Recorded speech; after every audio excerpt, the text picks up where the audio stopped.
Welcome to the most beautiful and the fastest Grand-Prix circuit in the world, the 3.7-mile Osterraichring, where I can tell you the temperature is a turbo-sapping 85 degrees.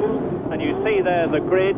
Any moment now, the warm-up lap will be commencing, and it's going to be a very, very hot and demanding race for the drivers. Nelson Piquet and Riccardo Patrese, for the first time, have put two Brabhams in the pole and second fastest positions. And they are, of course, the turbocharged BMW-powered Brabhams, packed with ice. Prost and Torbay, third and fourth. Then Arnoux and Rosberg, the fastest 3-litre car. And so on down the grid. Niki Lauda is well down in 10th position. John Watson is all very well down in 18th position. And neither of the Marlboro McLarens were at all happy in this morning's warm-up, where incidentally Patrese and Piquet were fastest ahead of Alain Prost, who had engine trouble, Patrick Torbay, who is going well, René Arnoux, who broke his gearbox, and now you see us going round the Osterraichring with James Hunt telling us about it. Yes, that's Niki Lauda in the car. Nice shot from on the rollover bar, cameraman on the bar. He's just gone through the chicane, which was put in on the track to slow the cars down on the very quick loop that used to be taken flat out at about 180. It's all long, sweeping straights. This is all flat out straight now. He's up to full speed. The turbos are getting over 180 miles an hour down here with their super powerful engines. The Cosworth engine car, this McLaren that Marlboro McLaren that Niki Lauda is driving. Very quick. This corner nowadays is almost flat out. They turn here. It's a right-hander. Taken, just knock it down a gear, swinging out wide. Now we go over a little brow. It's blind to the driver. It was blind to you, as you see. Down another long straight, coming on to possibly the fastest point on the circuit. Now the road starts to run downhill a bit. Their cars get a bit of a slipstream here. They'll be looking to slipstream, and then the road turns slightly left and then into the Bosch curve, which is a downhill sweeping right-hander. Very, very difficult entrance. Here we go. He's on the brakes now, turning into the corner, sweeping down the hill. This corner is governed by how well you get into it. From now on, it's all flat out. Car swinging out wide. Car goes very heavy on the suspension here and very heavy on the steering. See him just knocking it up a gear there into fourth gear, and then the two very tricky left-handers. The car goes very light over the brow of this hill. They're still doing something like 140, 150 miles an hour. Short straight, and down for the next left-hand corner, again quick and wide, and when the car swings out wide, then he's got to get sharply back over the road. As we go up to the brow here and turn right, he turns into the corner on the apex of the brow. Down into the dip, up again over another blind brow he goes, and then down to the last corner on the lap. Medium speed right-hander, well I say medium speed, still about 120 miles an hour, 130. The Jochen-Rindt curve, named after the greatest Austrian driver, or the great Austrian driver. Hard to say that he's the greatest against success that Niki's had. And that's the completion of one lap. You saw the start-finish line flash under the car then, and producers kindly letting us ride with him for another lap. Well, and as Niki Lauda goes round, the cars themselves are completing their warm-up lap coming out of the Jochen-Rindt curve, led by Nelson Piquet and Riccardo Patrese. And I can tell you that it is firmly believed, although not absolutely certain, that one or both of the Brabhams are going to do a pit stop for fuel and tyres, provided they get to half distance. Yes, I spoke to Gordon Murray, the Brabham designer. They were keeping it a secret before the race, but he told me that once we were on air, they were both going to stop. They're planning doing their same half-tanks trip, and they're fairly confident the car's going to last the distance, and we are certainly keeping our fingers crossed because, as you all know, the enthusiasts who've been watching the races regularly, we've been waiting in vain. Well, that fastest lap of René Arnoux was in 1980, and Nelson Piquet's fastest lap in practice was 127.6, which is some 11 miles an hour faster than the lap record. So there you see in pole position Nelson Piquet, just behind him Riccardo Patrese, then Prost and Torbay, and they're away. And coming through from the back is Keke Rosberg, who has already passed it there. Straight the trouble, straight into the Armco. Can't identify for the moment, but as they surge away. Let's have a close look. There's two cars identified there and a third one going off on the side, a fourth joining from the pit road as he's gone out wide, and we will identify as quickly as we possibly can. We're looking up the track while I talk to you, but can't see them properly, but it looks already as though four cars are out on lap one. Meantime, it's one of the Brabhams in the lead. It's Piquet, Nelson Piquet, the reigning world champion, followed by his teammate Riccardo Patrese. And Piquet, as they're coming down towards the Bosch curve, with Prost in third position, then Tombe, then Arnoux, then De Angelis, then Rosberg, then Alboreto, and Derek Warwick is in about 10th position.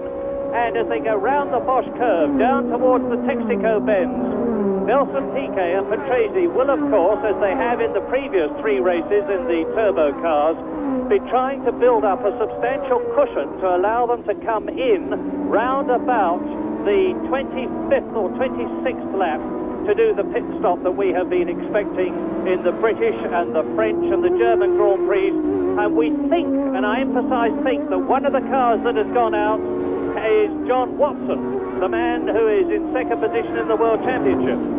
Yes, it's very hard to see. I thought that both those two cars, or two of the cars that got tangled there were red. That looked like Lauda going through there.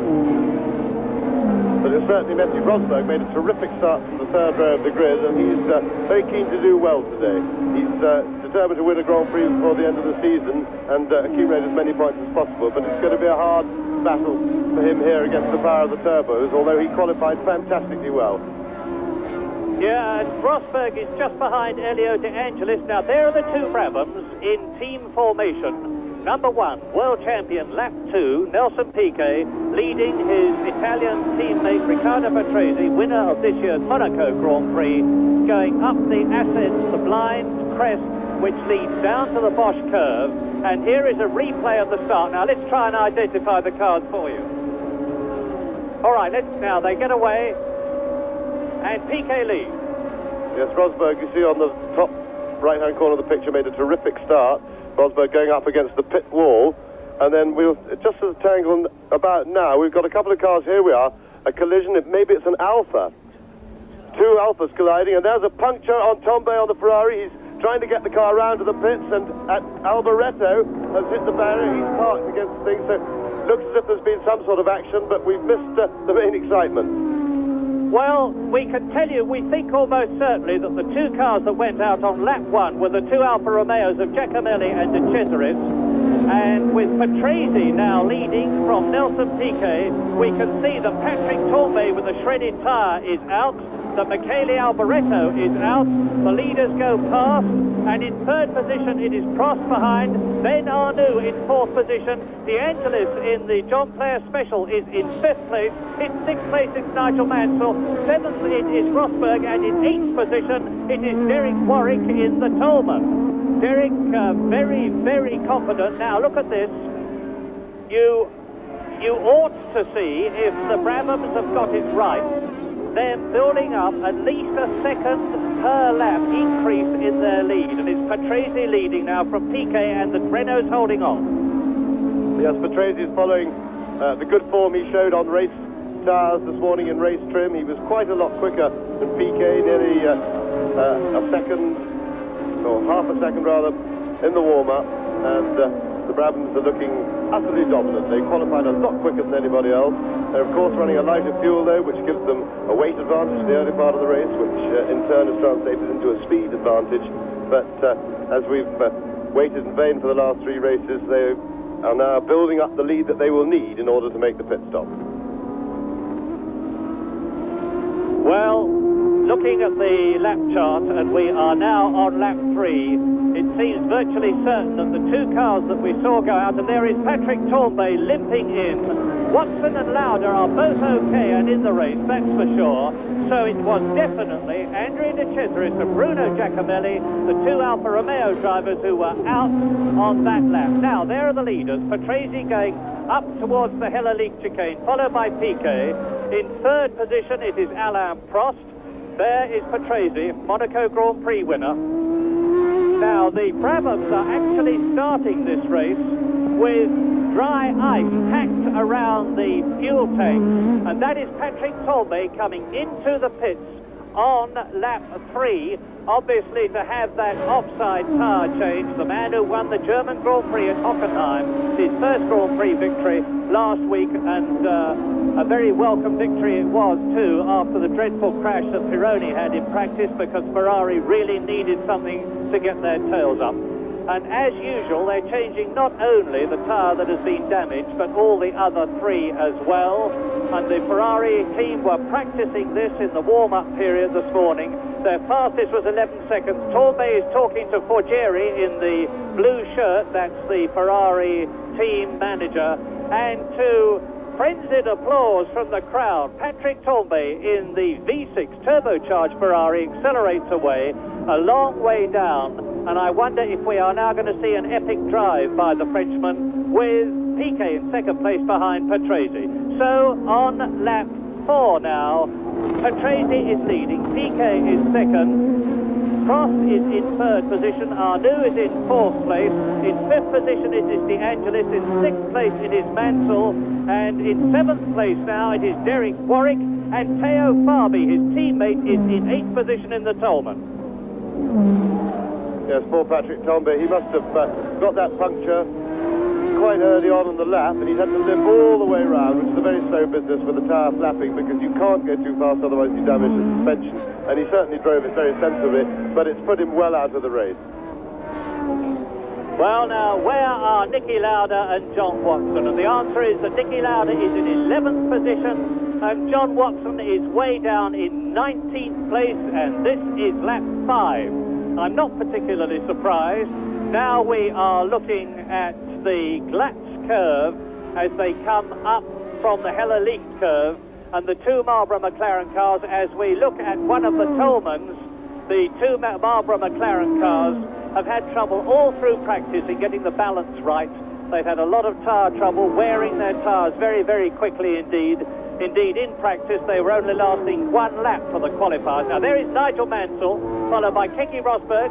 Jacques Lafitte seems to be coming up through the field a bit, and that's interesting, because Lafitte, like his teammate Cheever, had terrible problems in practice, and they worked very hard in the warm-up period in an effort to get the car set up properly.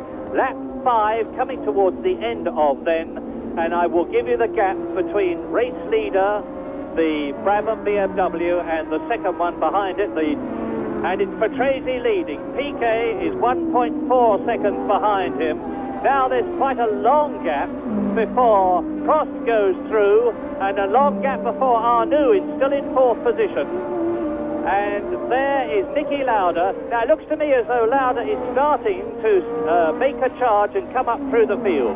Lap 6, Patrese leading from Piquet. Prost in the Renault third, Arnoux in the Renault fourth, De Angelis in the John Player Special fifth, Warwick and Fabi are 6th and 7th, and in 8th place is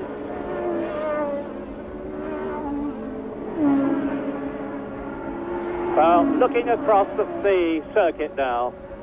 They're round the Bosch curve, and we are on lap 6. And I remind you that these cars are lapping, even at race speeds, in not very much less than 150 miles an hour.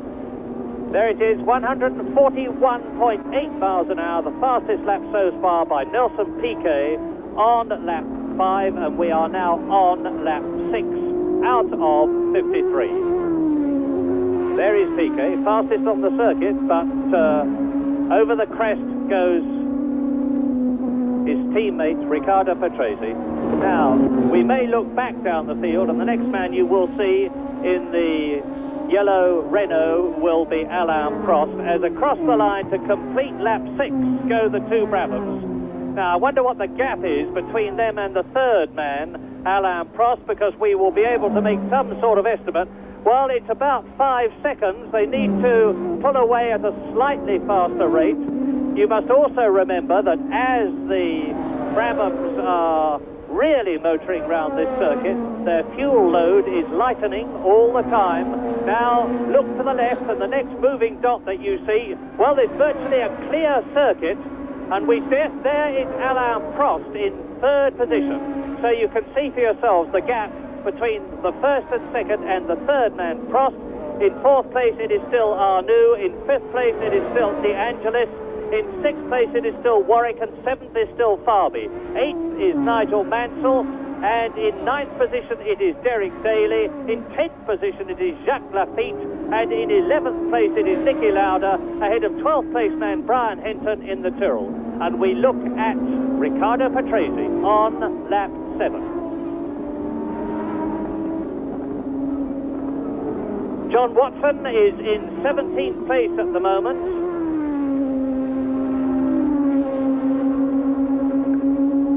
Yes, poor John Watson, he'd had a very unhappy practice session here. He qualified at a time of 1 minute 34, which was pretty slower than Lauda, and yet he had odd occasions when he'd go out, they'd put a set of tyres on the car in the non-timed practice sessions, and was going much quicker than that. He's actually been in the 32s at some stage, so they've had trouble with the car. They can't really diagnose what it is or what it's been, but they've had very inconsistent performance. That's an excellent shot of Patrese and Piquet sliding their Brabham through that chicane. That's the slowest point on the circuit, and then accelerating away. And I can't see, that looks like a Williams to me.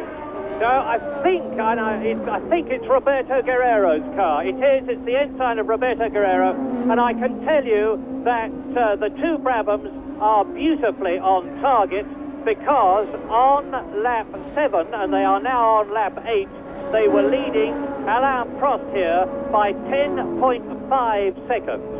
So at the end of 25 laps, if they keep this pace up, they will theoretically be some 25 seconds or so at least ahead of the Renault, and that would give them time to come in, stop, and that is Theo Farby in the Tolman, who was, in 7th position.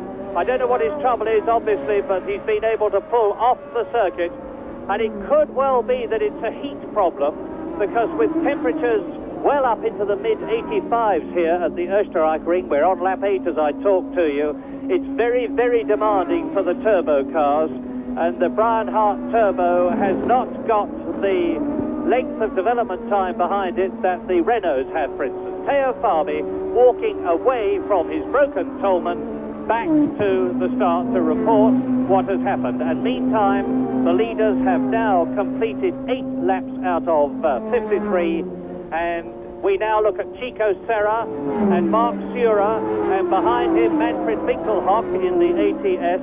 And if you're wondering where Tommy Byrne, the Irish driver, is in his first Grand Prix, he is in 19th position. John Watson is in 16th place, and Derek Warwick too is out of the race. Well, this is appalling luck for the Tolman team, because Theo Farby and Derek Warwick have gone out of the race on the same lap, on their 8th lap, when we were hoping they were going to do so well. I can't see what the problem is, obviously, but there's certainly plenty of heat shimmering off the engine there. You can see the heat shimmering, and it's definitely a problem for the turbocharged cars, in that, if nothing else, they have to run slightly less boost on their turbochargers in order not to overheat the intercooler of the turbocharger. That's the most susceptible part of the system to the heat. Well, Derek Warwick was in 6th position, and incidentally, we know that Ferrari offered Derek Warwick a place in their team to replace Didier Pironi until the end of the season, which he turned down because he wants to drive the new Tolman, and we know that he is under consideration by Renault for their team next season, so Derek Warwick has really made a name for himself. But back to the race, and on lap 9 completed, therefore we are now into lap 10. The two Brabhams are forging ahead. It is still Patrese leading, it is still Piquet in 2nd position, it is still the two Renaults of Prost and Arnoux, and they are now 11 seconds behind 3rd and 4th places. Then in 5th place, as we watch Nicky Lauda, who is now in 7th position, but behind the two Renaults is Elio De Angelis. And there's Nicky Lauda being passed by Brian Henton. I wouldn't have expected that, James. No, Brian Henton going very well indeed in the Tyrrell, and Nigel Mansell also is right behind Lauda and in very good position to to get the toe, whether he might have come a little bit too soon out of the toe, but he's got his little draft there. Can he get inside up the hill under braking? It certainly looks like it. No, not this time. Mansell threatening. Terrific outing for the British drivers then, up near the front of the alternative race, as we might say. And as I say, the Tyrrells have really been going very well indeed. And Michele Alboreto went very fast indeed in practice, then had a big crash, which was a problem. He's had to race the spare car, which he has also crashed, as we saw earlier. We didn't see why or how that came about. We just saw him parked rather hard against the barrier. And that's just the top speed of Piquet's Brabham according to the organiser's speed trap, putting over 300 kilometres an hour on the straight. That's about 185 miles an hour off the top of my head. Yes, 190 miles an hour, we reckon, on the approach to the Bosch curve. Lap 11 now, and as we look at ex-world champion Niki Lauda, who you may remember decided not to take part in last Sunday's German Grand Prix because he injured his wrist in practice, has made an excellent recovery during the week under the control of his trainer, Willie Dungle, and now he's going up towards the Rindt curve, but Niki Lauda is in 9th position with Brian Henton, therefore, Super Hen in 8th position in the Tyrrell. And on lap 11, it is still, as we look at Henton and Lauda, and with Niki Lauda, number 8, being followed by Nigel Mansell across the line, the order is still Riccardo Patrese in the Brabham BMW, leading Nelson Piquet. In 3rd position, it is still Prost. In 4th position, it is still Arnoux. 5th is Elio De Angelis. 6th is Keke Rosberg. In 7th place, it is Jacques Lafitte. In 8th place, it is Brian Henton.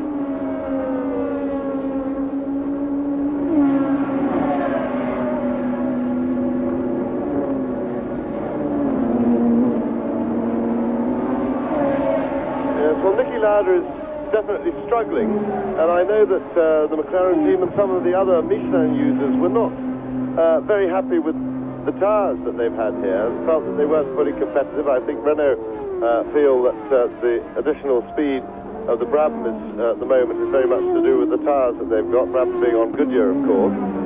I wouldn't think that that was the whole of the story, because there's no doubt that the Brabham is an exceptionally good chassis, and the BMW engine is certainly producing plenty of power. But one of the strange things about this whole season has been that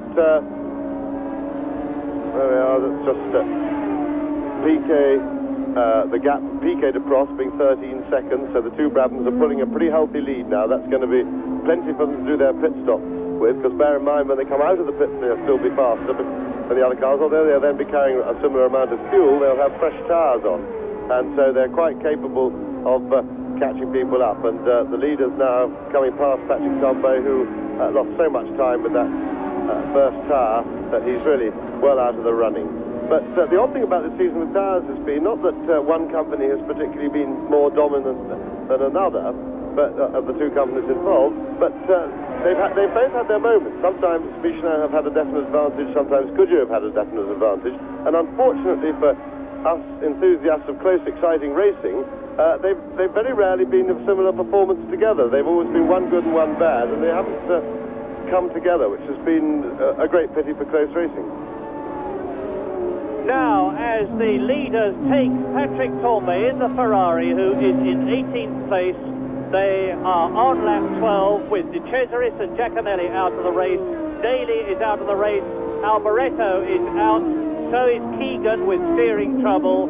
And Patrick Tambay has been in to change a tyre. But the real interest at the moment, with Patrick Tambay being sandwiched between Riccardo Patrese, who is on lap 13 leading his teammate Nelson Piquet by 1.4 seconds. The real interest is, are either or both of the Brabhams going for the first time to last until half distance in the race and come in and make this much vaunted fuel stop and tyre change? I can tell you this, that having talked to Paul Rocher, the BMW engine chief, they are more confident about their ability to do it. There is Piquet passing the gentlemanly Patrick Tambay on the Bosch curve, and BMW are more optimistic that the two Brabhams are going to get to and beyond half distance than they have ever been before. They have a new exhaust system on the car.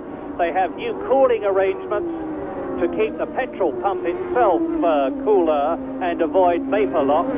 They have dry ice packed around the bag tank.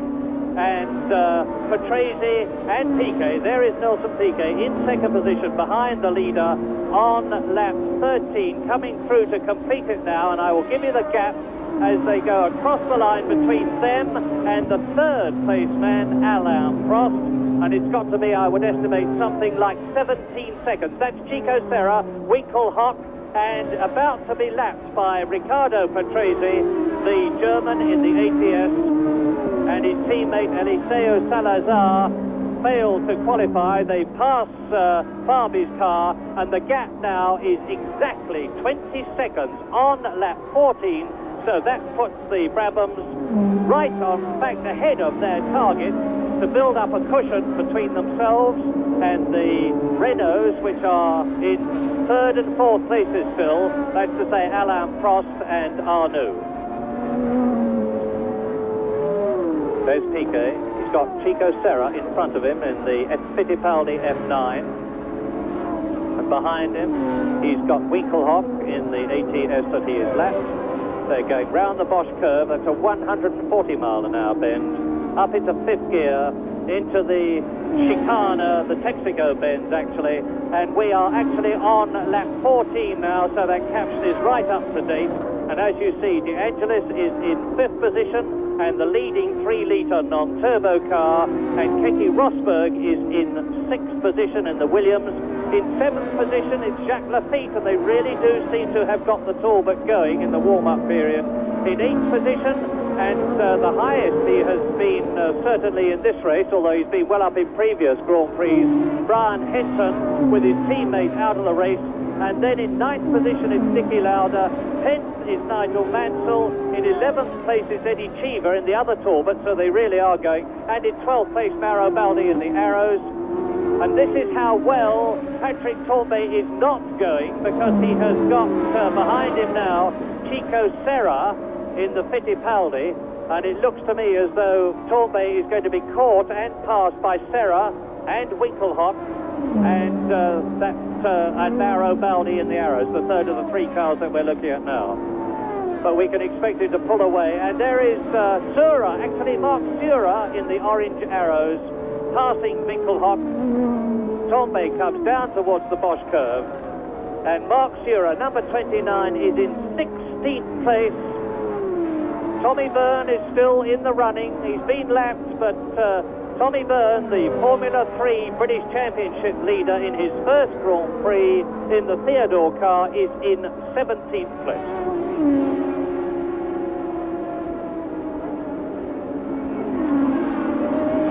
Well, you have seen the lap times, and you know that Nelson Piquet, the fastest so far, is lapping at 141 miles an hour, which is actually below René Arnoux' 1980 lap record. Arnoux, who came to the start of this Grand Prix with the knowledge that he had been in pole position at all the three previous Austrian Grand Prix, but he wasn't able to match that in this race. And here is Winkelhock and Sura. Here are Winkelhock and Sura battling, with Serra pulling away from them. Yes, they're having a terrific dice, albeit well down the field, but they're climbing all over each other. And that's one of the great beauties of this Osтерraichring circuit, because there are long enough straights to get a little bit of a slipstream. There is Riccardo Patrese, I think, just lapping John Watson, and that, I think, should underline to everybody the huge difference in performance of these cars on these fast circuits. This is really suitable for the turbocharged cars, but it's a very nice circuit from that point of view, because they've got plenty of room to overtake, plenty of straights to get a slipstream, and so it's a much livelier race than most. Arnoux to the pits. I keep on saying this, it's happened again, and we're not seeing it, but I can tell you that René Arnoux, the Frenchman who was in fourth position for so long, has come into the pits, and hopefully our Austrian producer will soon show us the Renault down there. And the Frenchman, who had trouble in practice when he broke his gearbox, is effectively out of the points. as Riccardo Patrese, who has now lapped John Watson, who is in 13th place, and goes on his way. And on lap 16 then, it is Patrese with Piquet in second position, still Prost in third place, but I wonder how much longer he is going to be able to keep going, and whether whatever it was that affected his teammate René Arnoux will also affect him. But he's still in third position, and up into fourth place comes the leading 3-litre car. There is the leader, Patrese, who has lap number 30, Mauro Baldi, and the leading 3-litre car now on lap 16 is that of Elio De Angelis in the John Player Special. Then it is Keke Rosberg in 5th position. In 6th position, therefore, and into the World Championship points comes Jacques Lafitte, followed by Brian Hinton in 7th place and Niki Lauda in 8th position. And now we see René Arnoux getting the mandatory and customary wheel and tyre change, just in case it needs doing, but something else is afoot. Yes, there's a fair bit of steam coming from the front end of the car. I don't quite know what there'll be. Maybe that I think is smoke off the brakes. The brakes look very hot indeed, quite exceptionally hot. And they are looking around there, around the braking system, around by the driver's feet. So, yet another tale of woe by Renault. Arnoux had lots of trouble in practice as well. And really, as I seem to say at every Grand Prix, I don't know what's wrong with Renault, but they really are making a terrible mess of a job that until this season they appeared to be doing very well. They got the car better and better, very competitive. They arrived at the beginning of this season looking as if they'd sweep all before them. And they can't make the car run. They can't make the car finish a race, which is immensely disappointing. We've got an interesting situation I've just been thinking about, and into the pits comes Nigel Mansell in the JPS. We can't see what's on it. Once more, we haven't got it on picture, but we're right opposite the pits here. I'll just have a look, see what they're doing. They're changing tyres, but they're talking, so he's got some sort of a problem. Anyway, we'll keep you posted on that. The two Brabham drivers have arrived at a very interesting situation, and should they go the full distance? And Piquet is in the pits. Yeah, this is it. Nelson Piquet now, for the first time, you see the much expected Brabham pit stop. We didn't get a stopwatch on it, I'm afraid, because we were looking at Nigel Mansell, but it's a very quick one. There is the fuel going in, and you can see that the mechanics have all got fireproof suits on. The car is up on its own pneumatic jacks. Nelson Piquet came into the pits in the lead, in second position, and he has therefore rejoining the race, but with fuel tank topped up and on new tyres. Manfred Winkelhock is clearly out of the race. Well, that looked to me like a very efficient pit stop on Piquet's car. It appeared to go well according to plan. There was no panic. The Brabham mechanics did an excellent job. Interesting situation that developed is that for the first time really in the Grand Prix, we got Patrese and Piquet running very, very equally.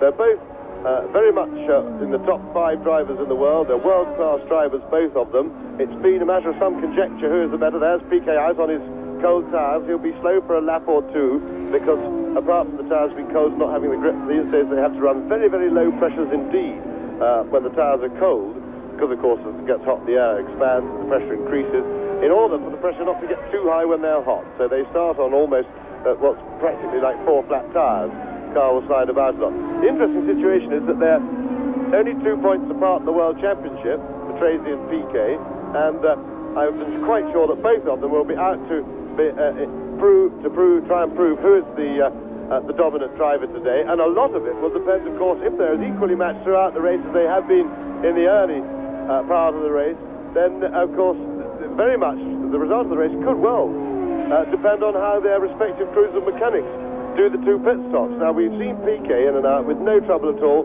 and a very efficient stop. So we now wait with bated breath to see what's going to happen to Patrese. Well, lap 19, and there is the race leader, Riccardo Patrese, who, as James said, has yet to make his pit stop, if he's going to make one, and we don't know for sure. But certainly in second position it is Alain Prost. In third position now it is Elio De Angelis. And Piquet has only slipped down to 4th position because he is still ahead of Keke Rosberg, who is 5th, and therefore, of course, ahead also of Jacques Lafitte, who is in 6th place, and all the rest of them. Hinton in 7th place. Niki Lauda in 8th position, and Eddie Cheever in 9th place, and Mauro Baldi in 10th position. Lap 19 then, and that is very significant.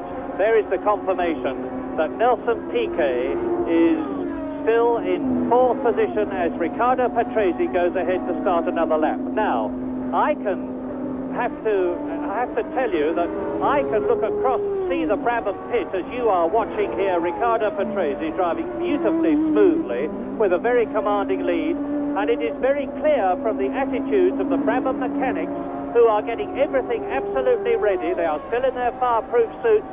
Two of them are still in their crash helmets in case there is any fire. They have got the air bottles ready, they've got the fuel line ready, and I'm expecting Riccardo Patrese, that we are all looking at now as he comes down to the Bosch curve on lap 20, out of 53, in the lead, to come into the pits. Now, he goes from the Bosch curve into the left hand. He's in the Bosch curve now. This is a 140 mile an hour, fourth gear, change up into fifth gear here, into the Texaco bends, third gear as he approaches the first left-hander, up into fourth. This is 140 miles an hour. He goes down again to third, this left-hander. It's a very bumpy section here, and that's louder over the crest of the hill, and we're still watching for Patrese to come in at the end of this lap. Yes, they're quite ready, but there's no reason to suppose that Patrese will necessarily come in now, because we're quite a long way short of half distance at the moment, and therefore he can obviously, depending on how much fuel they started him off with, he can obviously go quite well, and he's gone straight past this time. Now, Piquet's stop cost him quite a lot of time on the road, because he appears to be nearly a minute behind Patrese, and in fact, by being on cold tires, we've just had our catch come up on our little information screen, and he's now 61 seconds behind Patrese. So Patrese is still building away on the lead. Of course, Piquet will now have a fair bit of fuel on board, probably more than anybody else in the race, because the BMW engine being pretty thirsty, running all that power. So Patrese could stay out for another, getting on for 10 laps before he necessarily has to stop, entirely depending on how much fuel they've got in. Unfortunately, we can see the back of the Brabham pit boards, but we can't see the signals on them from here because we're the wrong end of the pits for them. Well, the way they bring the drivers in is to hold out a big board with their number in, and I'm talking about Patrese and Piquet, and the boards are going out at the moment to show Nelson Piquet what his position is, and the answer is fourth position, and as James has said, he's just over a minute behind the race leader, Riccardo Patrese. But if the Brabham personnel, as we look at Riccardo Patrese, show him the reverse side of the board with his car number on and a red border around it, that is the signal to say that he's got to come in next lap. And that board is being readied now, but which side is going to be shown to him, I don't know. But lap 21, coming up to half distance, and it's not the come-in side. He's just completed his 21st lap. He being the man you are looking at, Riccardo Patrese, who leads Alain Prost second, De Angelis third, Piquet fourth, Rosberg fifth, and Lafitte sixth.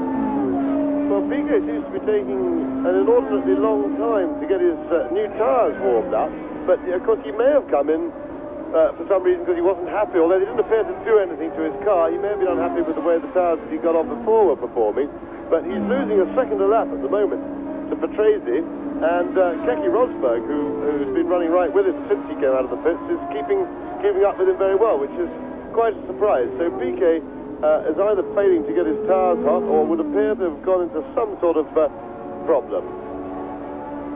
Well, there is Nigel Mansell coming into the pits for the second time, gesticulating to the back of the car, and from the rather despondent air of the mechanics around him, I suspect that he may be retiring. But John Watson is in 11th place, his teammate Niki Lauda is in 8th position, and Keke Rosberg is now right with Nelson Piquet. And there's Chico Serra and Elio De Angelis. De Angelis in the black and gold John Player Special in 3rd position on lap 22, and he's now some 50 seconds between the I was going to say flying Riccardo Patrese. He has very much got both wheels, all four wheels on the ground, but he's going incredibly quickly. And Nigel Mansell is out of the race. He's out of the car, and I suspect he will be trying to get straight back because his wife Roseanne has been taken into hospital today to give birth to their first child, and I know naturally that Nigel Mansell has been on the phone to her all the time virtually, will want to get back very quickly indeed. We look at Elio De Angelis in third position on lap 23, the race being led by Riccardo Patrese from Alain Prost in second place, De Angelis in third position, Nelson Piquet fourth with Keke Rosberg right behind him in fifth place, and Jacques Lafitte in sixth position, but with 30 laps to go. So 32 laps to go in that race, and we'll be back a little later on. Lords. We'll be back there as soon as the clouds blow away. Let's hope they do. Meantime, back to the Austrian Grand Prix, and it looks to me as though Riccardo Patrese has now gone into the pits. Murray Walker. And you couldn't have come back at a better time, because here is Riccardo Patrese, the race leader, completing his fuel and tyre stop, and it has been done sensationally quickly, because it took only 14 seconds from the time the wheel stopped to the time the wheel started turning again, and Patrese has not only gone through, but he has retained his lead. Yes, Riccardo Patrese has got out just in front, but he's on the cold tires. You see the car sliding about there, and Alain Prost went past. He can't be very far behind now, because he went past the pits just as Patrese was going up the hill into the first corner, and I'm quite sure that while Patrese is warming his tyres up, Alain Prost will come right up to him, if not get ahead momentarily. So it's been beautifully done, and we now, certainly for the moment, have a very close race indeed in our hands. If we hold that shot, there is Alain Prost. He's in comfortable sight of Riccardo Patrese, and of course he is the man on the warm tyres, running competitively and everything, and he will have a lot more grip than Patrese has for the first couple of laps. It'll take him probably 2 laps to warm up, but he was giving it some real stick, Patrese. You saw him slide about all over the place through the chicane, and this is very exciting stuff indeed at last. This is lap 5, there is the second place man. This is lap 25, I'm sorry about that, and this is the second place man, Alain Prost in the Renault, with the race leader Riccardo Patrese metaphorically in his sights as he crests the rise. And it's conceivably possible that Prost, who is chasing the cold-tired Brabham of Patrese, may get right up with the Italian, and Patrese will have to be very, very careful not to be rattled, because he must let those tyres of his warm. Meantime, in third position it is still Elio De Angelis. In fourth position it is still Nelson Piquet, and it's significant that Piquet has not been making any real impression on Elio De Angelis, and it's significant too, there's the second place man Prost, that Piquet actually came in on lap 17 well before half distance. Yes, I don't know what's happened to Piquet since his pit stop, but he has really been like two different people. Now we've got both cars on either side of the screen. There's only 2 seconds in at the moment, but the time is ticking away for Alain Prost, because Patrese's tyres are getting hotter and grippier all the time, and although he's still closing, I don't think, it's my guess that he won't be able to get past unless Patrese gets into the sort of decline that inexplicably Nelson Piquet has gone into. But Patrese, as he came out of the pits, did not look to me like a man in a decline. He's really positively hurling of the car about, which is a good thing on cold tyres, because the more you can slide the car, the more heat you get into them. And but by now they should be just about up to full pressure and full working temperature. And so Patrese should be able to settle down now, and we'll see what the relative performances are. Remember now that he will have the same sort of fuel load on board that Alain Prost has, and no longer that big weight advantage of running light tanks that he had early in the race. And so there are a lot of questions about to be answered. And here is Patrese completing another lap. This is the man who is 6th equal in the World Championship with 19 points, being chased by Alain Prost, who is in 4th position in the World Championship with 25 points. And they're coming up now, or rather Patrese is, to catch and pass and therefore lap Niki Lauda in the Marlboro McLaren, who is in 8th position in the race. And you can see the gap between Patrese in the lead on lap 27, and Alain Prost, who has now got to pass the hero of Austria, Niki Lauda, double world champion in the Marlboro McLaren, ex-Ferrari driver, and Alain Prost is really closing the gap, and he should take Lauda before the Bosch curve. Indeed, he does so. Into the little left-hander before the Bosch curve, and here is the Frenchman. And by the way, the very strong rumour here is that René Arnoux, who of course is out of the race, has already signed for Ferrari next season. And the supposition is that Patrick Tambay and René Arnoux will be the Ferrari drivers, because there is no love lost between Arnoux and Alain Prost after Arnoux deciding that he was going to win the French Grand Prix against signals. Race leader, Patrese, lap 27, out of 23, so there are still 25 to go at the end of this, and into the pits is there Mark Surer in the arrows for a Pirelli tyre change. We've seen Michelin tyre changes, we've seen Goodyear tyre changes, and now we're seeing a Pirelli tyre change. And Mark Surer was in 12th position when he came into the pits. And on lap 28 now, it is Riccardo Patrese leading with Alain Prost in second position, and there they are, the two first and second men. In third position, it is Elio De Angelis. Fourth is Nelson Piquet, who is only just ahead of fifth place man Keke Rosberg.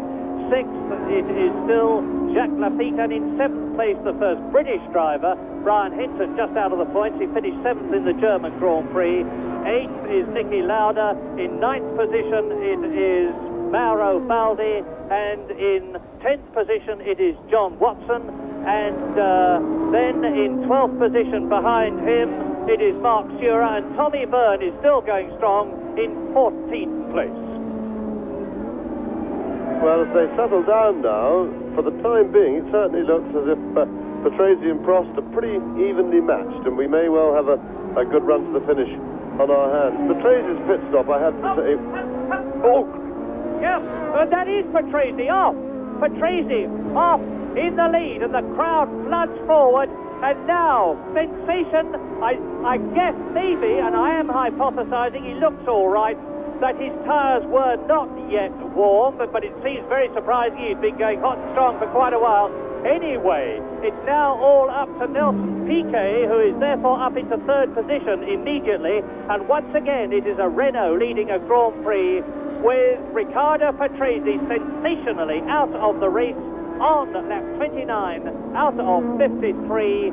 But this time we have seen the Brabhams come in and refuel and change tyres. But now, on lap 29, Alain Prost leads. And in an amazing, these days, second place, a superb drive, it is the Italian Elio De Angelis in the John Player Special, the first non-turbo, in second place. In third place, it is Piquet. And in fourth place, it's Rosberg. Well, here is a replay of Patrese going off. Yes, very hard to see what happened, but he...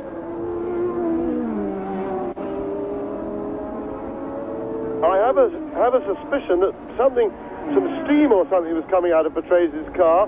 I think what may have happened is that the engine may have blown and thrown water or something, or steam on the tyres, or oil onto the tyres, but certainly it looks like it wasn't Patrese's fault. It certainly wasn't cold tyres. They had plenty of time to get warm, but there was definitely some sort of fluid or substance coming out underneath the car, getting onto the tyres, making the car completely uncontrollable.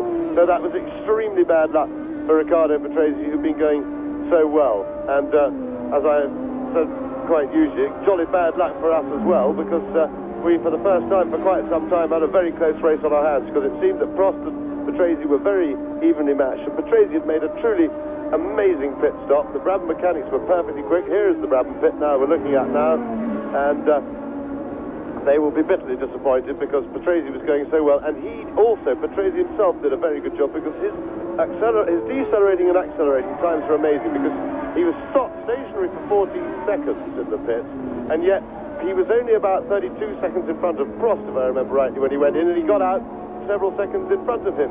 then. So he managed to get in and out of that pit road with his tight chicane in. Now, as we look at Alan Prost, who's now leading very comfortably, he got through that very tight chicane in the pit road and booted it up the pit road, losing only something like sort of 13 seconds on the road for that slowing down and speeding up again, which is a very, very quick performance indeed. Prost now well in the lead, comfortable on his own. He's got 30 seconds, 26 seconds on Elio De Angelis, and it really now looks like a case of Prost nursing to the finish, and that will improve his championship situation if he can win this race very well indeed. An extra 9 points for Alan Prost will put him into the effective lead in the championship, because he'll be second behind Didier Pironi, who, of course, is highly unlikely to be driving again this season. Although I say he's making a very good recovery. The news is Brian Henton having a very good race, his best yet for Tyrrell. I think probably his best Grand Prix ever, running in 6th place. So that's a very good effort by Brian Henton, and a good effort by the Tyrrell team, who are running a very good car now. Yes, and Brian, who finished 7th in the German Grand Prix, will be very happy about that. And there's a rather unhappy, I'm sure, Mark Surer coming into the pits in the Arrows for the second time. Doesn't look as though it's tyres this time, because they're taking the engine cover off. But on now, lap 31, Alain Prost has got a very secure lead, having seen Riccardo Patrese spin out. And I dare say you saw, when you were looking at the Brabham with that long shot parked up on the Hella Leak curve, that the rear tyres were very definitely glistening in this very strong sunlight, and it looks to me as though it certainly was a mixture of oil and water on the tyres that took him off. And Nelson Piquet there, now you see the gap between Nelson Piquet and Keke Rosberg, and it's quite clear that Piquet cannot go as fast for whatever reason now as he was going before he came in to refuel and get new tyres. And Alain Prost on lap 31 is leading Elio De Angelis by some 27 seconds, with Piquet about 12 seconds behind De Angelis in 3rd position. Keke Rosberg is right with, and there is Tommy Byrne. Tommy Byrne is out of his first Grand Prix. It looks to me as though he's spun off, because look at the nose of the car, and his hands are moving. But I wish we could get a closer look at the front of the car. I'm worried that Tommy isn't getting out of it. Yes, it's definitely damaged. No, I think he's getting out all right now. He's waving his hands about. He doesn't look rubbish. He's just undoing his belt and getting everything going. And it wouldn't surprise me if Tommy had just made a mistake out of tiredness, because it is his first Grand Prix, and the G-loads and the effort to drive the car for sure is like nothing that he will have ever driven before. And he'll, I would think, would be feeling the pace and feeling the effort a great deal. And it gets by this stage in a Grand Prix, when you've never done it before, you're really feeling it. Neck's getting tired, arms are getting tired, overheating, and it's all pretty much a nightmare. So that's the end of Tommy's opening nightmare. And Piquet is slowing as we look at Niki Lauda, who is in 7th position. I can tell you that Piquet is not only slowing, he's stopped, he's running backwards, because Keke Rosberg has gone up into 3rd position. There is the world champion, and again, both Brabhams are out of the race. Piquet is coasting backwards down the hill, which leads up to the Hella Leak chicane, and that's just clear of the pit. So Piquet is running backwards into the pit. Yes, I think he's just parking it out of the way to get it off the circuit, yeah, and get everything nice and neat and out of danger's way for other cars, of course. And that, of course, moves Brian Henton into 5th place on his way to 2 championship points, with still plenty of time for him to inherit more if he needs to. He's running about 7 or 8 seconds behind Jacques Lafitte at the moment, and he's got a fairly comfortable lead on Niki Lauda. Well, there's Nelson Piquet, pretty disappointed. We don't know what ailed him after his pit stop, but he never got into his stride again. It could have been that they put on a different tyre compound on his car that wasn't as successful as the plans they had for it. And of course, if that was the case, then they would have been having some useful information, of course, for Riccardo Patrese's car. Of course, that's one of the advantages of having 2 cars stopped. You can stop them at different times, as Brabhams did, and then view the form of the first one because even during a race it's sometimes good tactics to use a different compound. The track softens up, you can sometimes put on a softer compound than you had to use to start off with. And if that's the case, then Brabhams would have been able to learn from Piquet's obvious lack of grip and performance and stick on a more suitable compound on Patrase's car. Well, certainly until the time that we suppose it was his engine that blew up, but certainly something seemed to let go underneath his car and spread fluids all over his rear tires, thereby causing that crash. And that looks like one of the McLarens, as it just suddenly parked there. I can't, of course, from the back of it identify which one. Well, no, it's it's the one that's been. It's one of the Alfa Romeos. I think it's been parked there all along. But the interesting thing at the moment, I think, is that in this very, very hot race, there is now only one turbo car effectively in the running, and Brian Henton is coming into the pits. Brian Henton, who had worked his way up into 5th position, is coming into the pits, and hopefully you will see it soon. But meantime, with Brian Henton getting out of the car, obviously to retire, I was saying that the interesting thing, there is Brian Henton. Well, cruel luck as Sura comes into the pits yet again. We keep on seeing Sura come into the pits. Now, I will get this out in a minute, that there is only one turbo effectively left in the race. There is Tombe in the Ferrari, but he is well down the running in 11th position. And Prost, who is leading the race, is the only turbo in the really top positions, because there's a second-place car. You've just seen it. There is Elio De Angelis, and he's about to be lapped by Alain Prost. I think there is De Angelis in 2nd position. Keke Rosberg is 3rd. Jacques Lafitte in the Talbot is in 4th position. Brian Henton was 5th, but now Niki Lauda moves up to 5th place as we look at Nelson Piquet explaining why he went out of the race. It was not a blow up, it was a cutout. Maybe it can be electronic, I don't know what it is. Nelson Piquet sagt, es war ein kurzer Motorschaden. Der Motor ist einfach stehen geblieben, keine große Explosion. You heard Nelson Piquet there saying that he suspected the trouble was something electronic. My car was getting slow and slow. I prefer to stop and change the tire. Okay, Nelson sagte, er hatte ein Loch im Hinterreifen und hat deswegen den Boxenstopp vorgezogen, kein Risiko einzugehen. Piquet came in very early on the 17th lap instead of going half distance. You heard him say there that there was something wrong with his car and he preferred to come in and change his tyres. We noticed then that he didn't start to close up on De Angelis. He didn't pull away from Keke Rosberg. So it was very clear that Nelson Piquet was in trouble, and that was confirmed when he went out of the race in 4th position. And now on lap 35, there is the race leader, Alain Prost, number 15, the man who won in South Africa, who won in Brazil, was 2nd in France, is 4th in the World Championship, and could be on his way to his 3rd Grand Prix win of 1982. But there is still a long way to go, and these turbos are being affected by all sorts of things in this very hot Austrian Grand Prix, and Prost is the only turbo in the top 6 places, because Patrick Tombe in the Ferrari car number 27 is in 9th position. He's coming up all the time, but on the 35th lap now, it is Prost leading De Angelis by about 31 seconds. Closing up on number 20, Chico Serra, to lap him. Serra is in 10th position.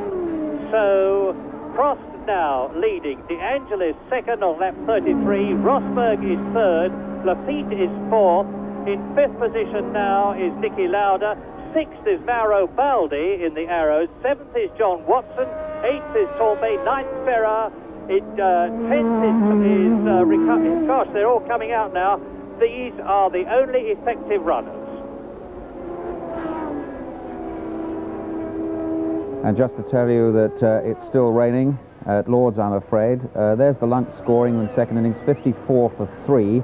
And Mudasa took all 3 wickets this morning. In fact, he was 3 for 0 at one stage. Botham 33, Taveray 8 at lunch. England still needing 147 to avoid an innings defeat, but it's pouring down there at the moment. Let's go back to the motor racing.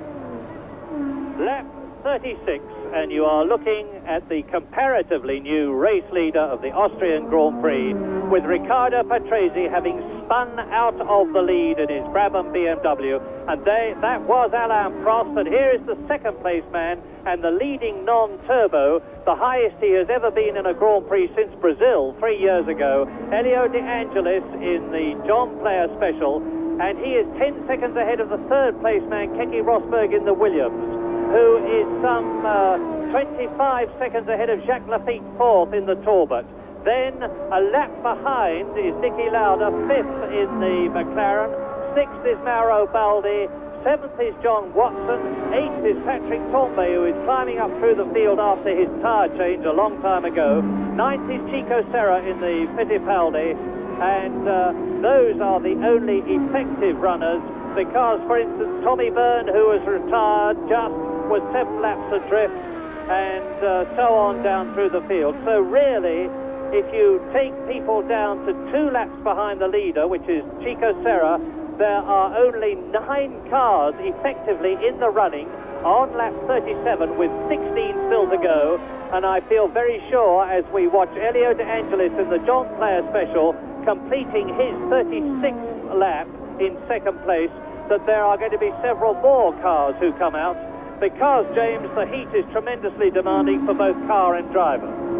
Yes, it really takes its toll mechanically, and of course this is a very hard circuit on engines as well, because they spend more time, more percentage of the time on the power, because it's such a fast circuit, so the engines are held at peak revs for long periods along these long straights, and that also takes its toll. So, as you rightly say, we can expect to see some more retirements before the end, and of course we're getting pretty short of effective runners already. Yes, Patrick Tambay, who is in 8th position, for instance, is a lap behind. And we look now at Keke Rosberg, who in the Williams, the FW08 Williams, the Finnish driver, is in 3rd position. And he, for instance, is 41 seconds behind Prost. So the Renault team personnel, who have had a very checkered Grand Prix year of 1982, will obviously be keeping their fingers crossed and everything else, I suspect, and signalling Prost very carefully to conserve his car, conserve his tyres, and conserve himself, because 30 seconds odd, in fact rather more than 30 seconds, is actually a very commanding cushion to have at this stage of the race. 15 laps to go, including the one he's on. Keke Rosberg doesn't seem to be in any sort of trouble. The car is going well. He went very well in the warm-up, for instance. He was 7th fastest behind all the turbos and only the 2nd slowest of the 3-litre cars behind Alboreto, who went out. But let's look back as we watch Keke Rosberg and remind ourselves that Mark Surer, who was almost out before the race began when he had to change cars just on the warm-up lap when an engine blew in his original car. Then we had the 2 Alfa Romeos of De Cesaris and Giacomelli go out. Tambay had tyre trouble. Michele Alboreto went off and out of the race. Roberto Guerrero is out. Derek Daly is out. Both Farby and Warwick, who were 6th and 7th in the Tolmans at the time, went out on the early lap. René Arnoux went out on lap 17 when he was in 4th position. Nigel Mansell went out of the race, and I suspect is hurrying home to his wife Roseanne to hope to be with her when their baby is born. Manfred Winkelhock is out. The leader, Riccardo Patrese, spun off in enormously spectacular style and is quite all right.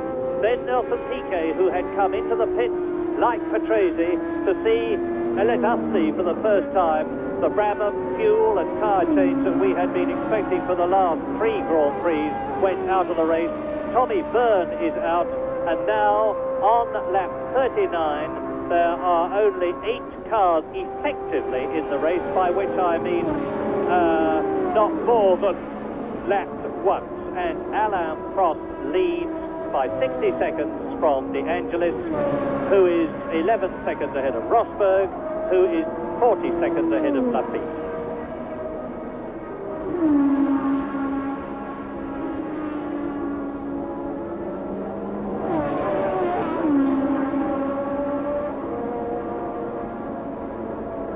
Keke Rosberg in third position on his own on the circuit, and some 30 seconds ahead of Jacques Lafitte, but behind, and I guess we'll probably see it soon, there is an enormous scrap going on between Niki Lauda, Mauro Baldi and John Watson for fifth position, with Lauda holding that place, fifth at the moment, just ahead of Baldi, who is sixth, who is just ahead of Watson, who is seventh.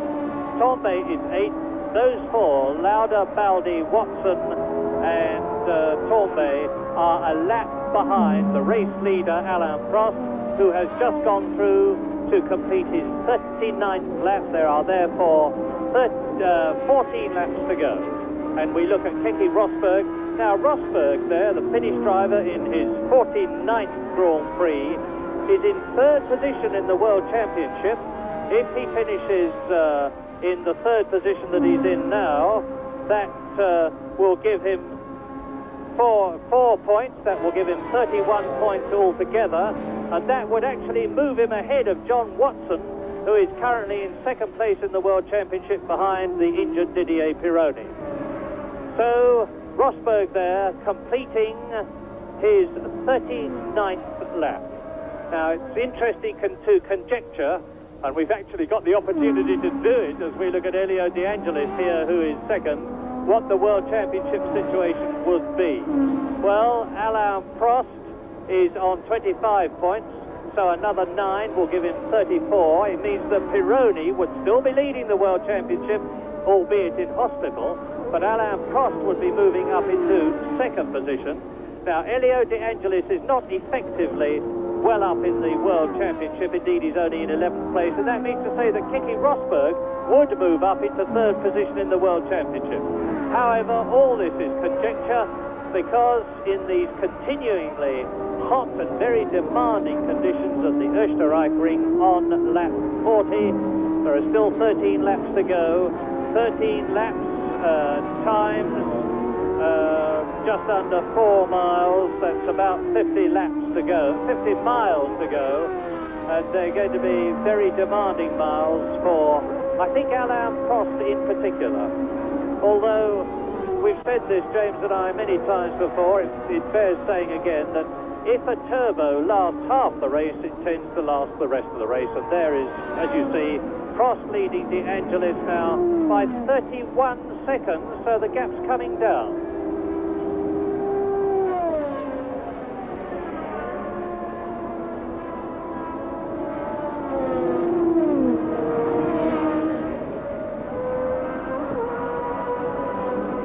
Elio De Angelis in second place, closing up on Chico Serra in the Fittipaldi, who is in 9th position. And the interesting thing at the moment is the gap that between second place man Elio De Angelis there and Alain Prost coming down very much lap by lap. And if so, and we're going to check on it, is it because Prost is pacing himself, or because the Renault is going slower through no reason that Prost has got command over? Well, I don't know. All we can do as we watch De Angelis go round the Bosch curve and on his way towards the Texaco bends is to wait for Alain Prost to go past us, which he does now. I have started the stopwatch. You can see there that after 40 laps, the gap between Prost in the lead and De Angelis in second place, and by the way, we are looking at Niki Lauda, who is now in 5th place, was 31 seconds, and I'll be able to tell you what the gap is now, because I'm waiting for Elio De Angelis to come through as we watch Lauda now into the Texaco bends. The race order continuing to be Prost leading, De Angelis second, and it's still about the same gap. Rosberg third, Lafitte fourth, Lauda fifth, Baldi sixth, Watson seventh, Tombe eighth, Chico Serra ninth, and that's the last runner that really matters, because those 9 people are the only people who are circulating the Osтерraichring at the moment. Niki Lauda crosses the line to complete his 40th lap, a lap behind the leaders, of course.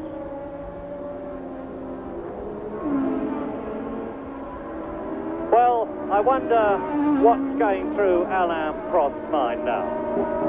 Well, it's the usual situation, I think. 31-second lead is more than adequately comfortable, and he'll be doing the normal tactics for a man with a big lead. That's slowing it down, cutting down the revs of his engine. In fact, Renault, I believe, don't give their drivers a turbo boost control in the cockpit of their cars, which always seems to me pretty stupid, because if I was driving the car now and I had a boost control, I'd be able to turn down the boost on my turbo, because cutting the power a little bit won't hurt his lap times very much. He's got plenty of room to play with 31-second lead, but of course it will definitely take some of the strain off the engine, and I don't really understand that. I was speaking to Gordon Murray this morning at Brabham's, and he was saying that they give their drivers control. He said it depends whether you trust your driver or not. Well, I said to him that quite frankly, anybody who hires a driver they don't trust has done something fundamentally wrong in the first place, and so that's a pretty silly attitude of a team to take. If they can't trust their driver, I don't know what they're going motor racing for.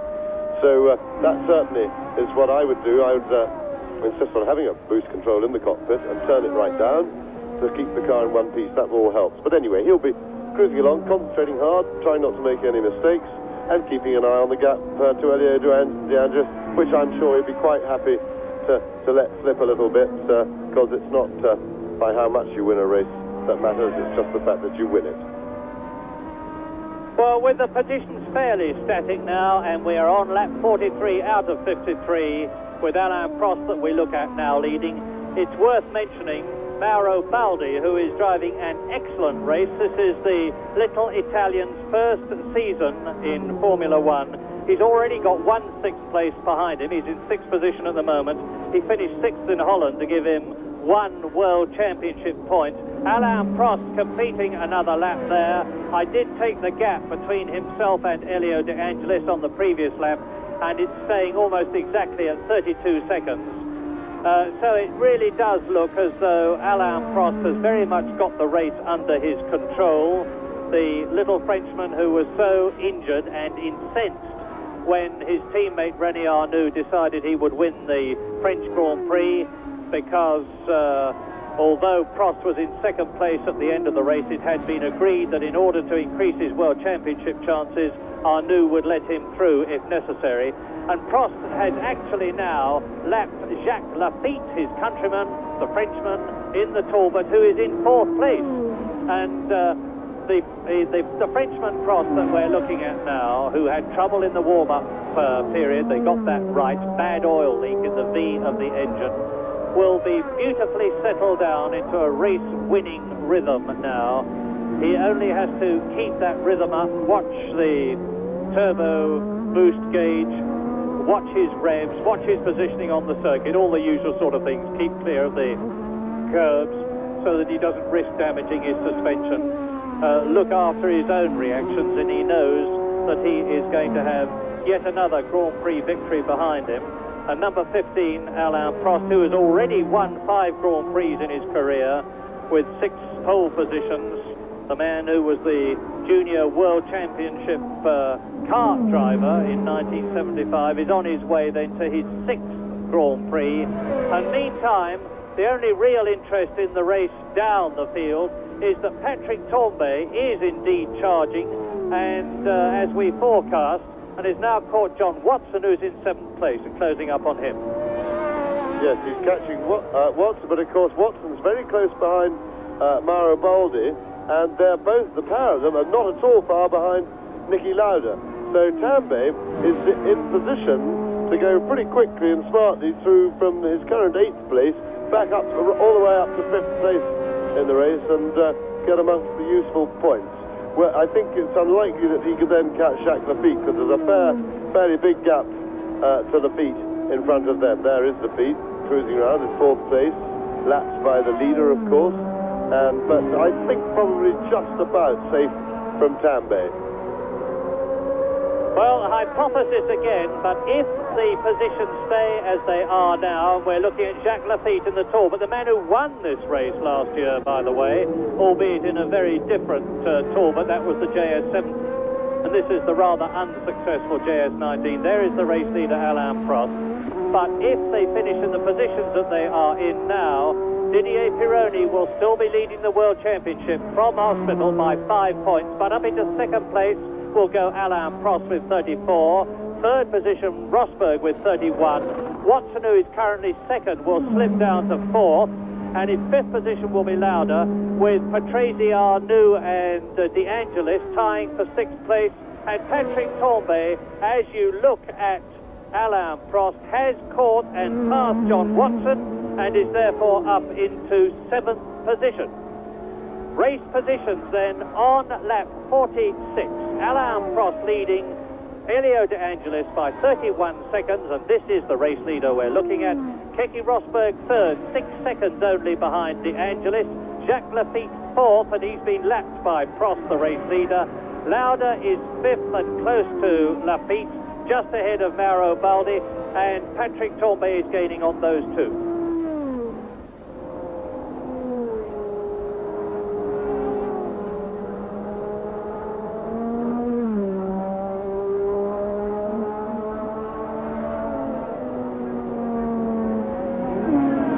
Well, we may be headed for a little bit of interest around second place, because Keke Rosberg has slowly but surely been chipping away at the gap with Elio De Angelis, and he's now only 6 seconds behind him, and therefore is close enough to see him, and that's always a little bit of a stimulus to the man behind. But now we're looking at race leader Alain Prost, and there is Niki Lauda. Is it, or is it John Watson? It's John Watson, in fact, going very slowly, headed for the pits by the look of things. So Watson in trouble, can't see what's wrong, but he doesn't appear to be hurrying into the pits. So by the way he's cruising around, that looks sadly to be the end of John Watson's race. Meanwhile, as I say, Rosberg is chipping very slowly away at De Angelis' lead. It's down to about 5.5 seconds now, and if he can catch him by the end of the race, of course, that could develop into quite a battle.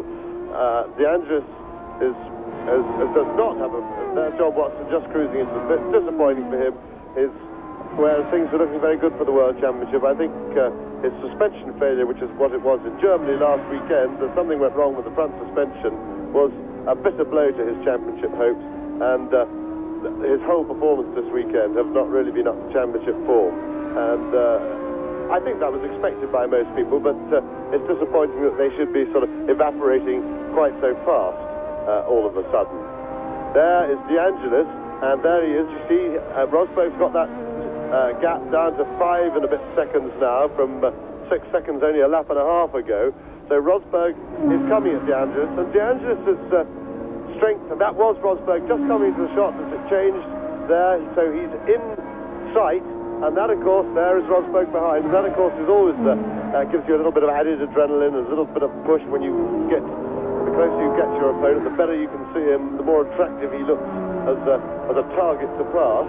And whilst we know that Rosberg is certainly very, very strong and very fit and could definitely and will definitely go all the way fighting to the finish line, we have a little question mark over Elio De Angelis, just how fit and strong he is to put up a fight at the end of the race. And when I say there's no question that he's fit, and there's no question that he's reasonably strong, but it's the old story. These cars really are so hard to drive.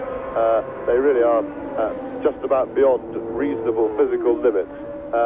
So it looks to me as if De Angelis is struggling a little bit to protect that lead, and we may be in for a close run-in for second place by the end of the race.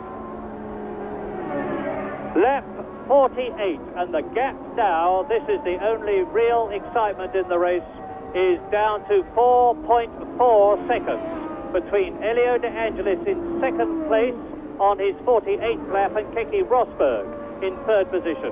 And the really exciting thing is that it seems pretty clear that the World Championship is going to go right down to the last race at Caesars Palace in Las Vegas before it is decided, because if Keke Rosberg can get ahead of Elio De Angelis, it would give him another 2 World Championship points, and you can see how close to it he is now.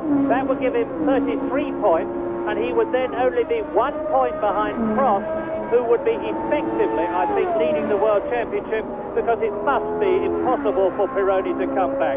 Now, Tambay is up into 6th position behind this lot, and on lap 48, the race order is Alain Prost leading by 30 seconds. Elio De Angelis less than 4 seconds almost now ahead of Keke Rosberg, who is third. Jacques Lafitte is fourth. Niki Lauda is in fifth position. Patrick Tambay is sixth ahead of Baldi, seventh. Serra is eighth. And John Watson is out of the race now, so there are only 8 runners on lap 49 in this 53-lap race.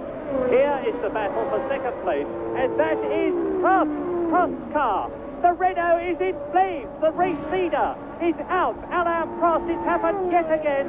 First of all, Arnoux out, now Prost out, and we're going to have Elio De Angelis or Keke Rosberg winning the Austrian Grand Prix. What incredible drama. Well, there we go, and that looked like blown turbochargers. Alain Prost very disappointed, very angry with the car, and I have to say that I think it might be quite coincidental. On the other hand, it might be well relevant that what I was saying just a little while ago about Renault not trusting their drivers to give them a boost knob, which, as well as being good for reliability in the race, is also good to be able to turn it up just to pass somebody to get a little bit of extra power when needed. If you don't trust your driver, you ask for trouble, and I have to say that if he turned his boost down by the equivalent of, say, 50 horsepower, and there is Tambay going through past Lauda into now third place. So Patrick Tambay is really scoring the points as the leaders drop out. That puts Tambay third. Lauda briefly went into third with Prost's demise, now sharply pushed back down to fourth. And of course Rosberg is now catching De Angelis, and they're racing for the lead. But I have to say, great disappointment for Prost, but it actually helps Murray's hypothesis for the World Championship in a way, because Prost, if he'd won this one, was looking like he might just run away before Vegas. And now we really must have a close run to the end of it.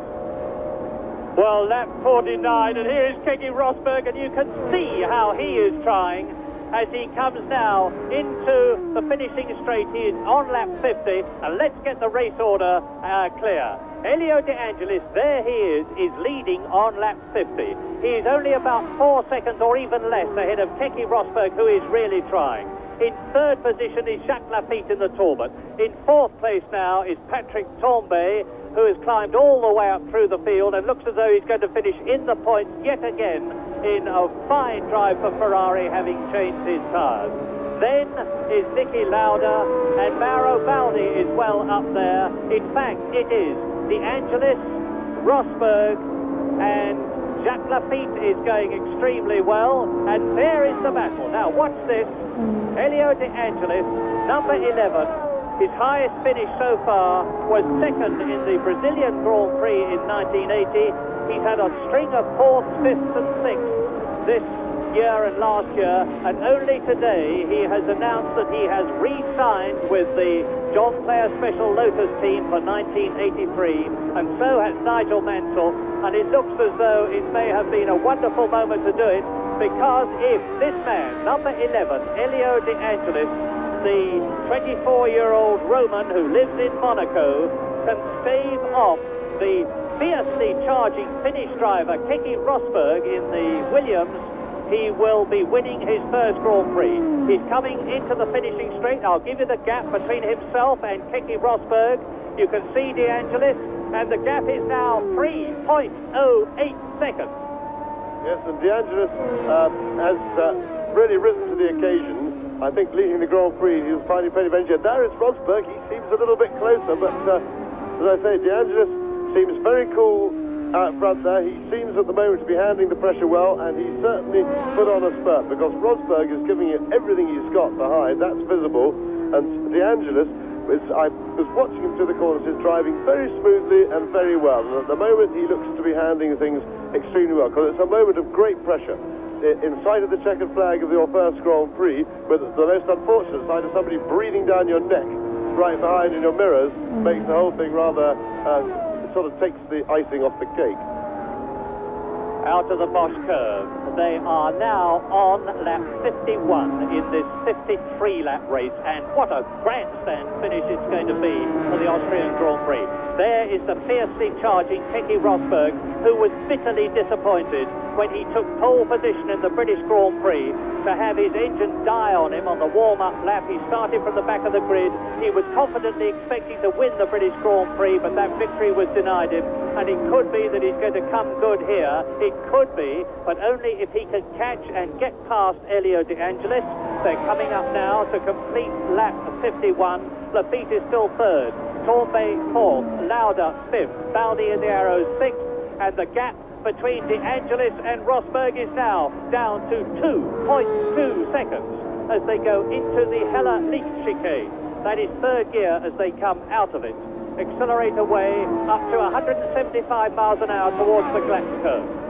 Well, De Angelis has got enough to keep his lead to stay in front. That he's proved. His big problem is to stay cool, because if he starts to get flustered, he runs the risk of making a mistake and or driving messily, and that will take speed off, because when he drives smoothly and coolly, as he has been doing on some laps, he's got a bit ragged on others. When he drives it smoothly, he keeps his lead in front of Rosberg, but Rosberg is steadily chipping away, and he looks to be just that little bit closer as they come down to go round the Bosch curve for the penultimate time. He's got a lap and a half to go. Yes, and I am quite sure that when Keke Rosberg catches De Angelis, not if, he's going to catch him, but when he catches him, Elio De Angelis is without doubt going to have the widest car on the circuit. He will be going into the corners as wide as possible. He will be keeping Rosberg back as much as he possibly can, and even somebody as determined as Keke Rosberg, and he's probably the most determined driver on the track, is going to have all his time cut out to get past Elio De Angelis. But they're coming up to back markers.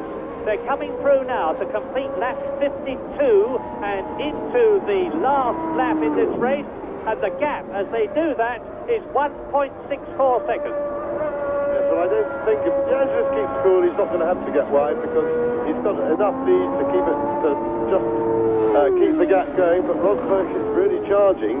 But De Angelis has got just about enough air to keep that gap for the rest of the lap. But what an exciting finish of the Grand Prix. Rosberg is imperceptibly closing. Any minute now, Rosberg coming in fast into the corner. He's giving it everything. And now, if Rosberg is close enough, he'll be beginning to feel the effect of the tow from De Angelis' car. He is, in fact, close enough. And now Rosberg's in position just about to have a go. He is going to be able to catch him before the end of the lap. Fantastic finish. Well, let's see. Rosberg right with De Angelis now. One of these two is going to win the Austrian Grand Prix. They go into the Bosch curve for the last time. I can tell you that the whole Lotus team and the whole Williams team are crowding the pit rails. It's going to be one of the closest Grand Prix finishes for a long, long time. Into the Texaco bend, 140 miles an hour. On the left, De Angelis leading. On the right, Rosberg second. Well, Rosberg's only chance is a do-or-die manoeuvre into the last corner, and he's coming out quicker through there. He's getting the tow. Can he get inside now? De Angelis taking the inside line, Rosberg getting the tow. Rosberg should try the outside. Oh, it's fantastic stuff. De Angelis kept him well blocked. That's very excusable on the last lap, but Rosberg's coming at him. He's going to finish side by side, and De Angelis has just held it. Up goes Elio De Angelis' hand, and the young Roman has won his first Grand Prix, and he has put the hard-trying John Player Special Lotus team back into contention again. And this is marvellous news for them. They've given us the news yesterday that next year they will be using Renault engines, although maybe after the troubles that we've seen today and in the previous Grand Prix, they need to make sure they've got a reliable one. But Elio De Angelis, as Jacques Lafitte finishes in third position, is justifiably beside himself with joy. He has sometimes been accused of being more of a playboy than a racing driver, but he has proved today that that is certainly not the case. There is Niki Lauda, who is coming through in fifth position, and that is Torbay finishing fourth. And behind Lauda will be Mauro Baldi. So, Elio De Angelis has won his first Grand Prix, the Austrian Grand Prix, by less than half a car's length from Keke Rosberg. Third, Jacques Lafitte. Fourth, Patrick Torbay. Fifth, Niki Lauda. Sixth, Mauro Baldi. And that means to say that Pironi is still leading the World Championship. And look at this replay.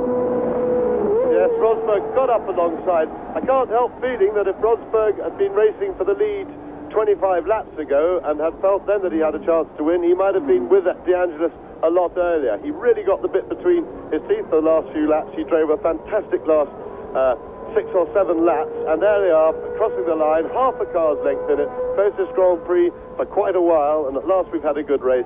But very, very well done by Elio De Angelis. He handled the pressure and that terrible last couple of laps very well indeed, did the business, and thoroughly deserved that win once it became a Ford-engine race and the turbos had all destroyed themselves. Yes, the 150th victory for the incredible Ford V8 Cosworth engine. And that means to say that in the World Championship, Didier Pironi still leads from hospital, but to second position goes Keke Rosberg, 6 points behind, 3 points ahead of John Watson, who moves down to third position. Niki Lauda, fourth on 24, Alain Prost in fifth position, and Elio De Angelis in sixth place. The World Championship is almost certainly going down to the last race of the year. Niki Lauda, by the way, on 26 points. And there is confirmation of it. Pironi leads, Rosberg second, Watson third, Lauda fourth, Prost fifth, and Elio De Angelis sixth, with Riccardo Patrese, Arnoux, Tambay and Piquet following through to 10th position after one of the most exciting Grand Prix of all time. And that, I think, must be the closest Grand Prix since Peter Gethin won at Monza years ago. And there is De Angelis, and he will be getting out of that car, wreathed in smiles. Jacques Lafitte, well, they really worked hard on the Talbot in the warm-up period, and he's got third position. This is the oldest man in Grand Prix, his 120th Grand Prix, and Jacques Lafitte deserves that third place. He's a terrific trier, but this has really kept the excitement in Grand Prix. There's Elio De Angelis'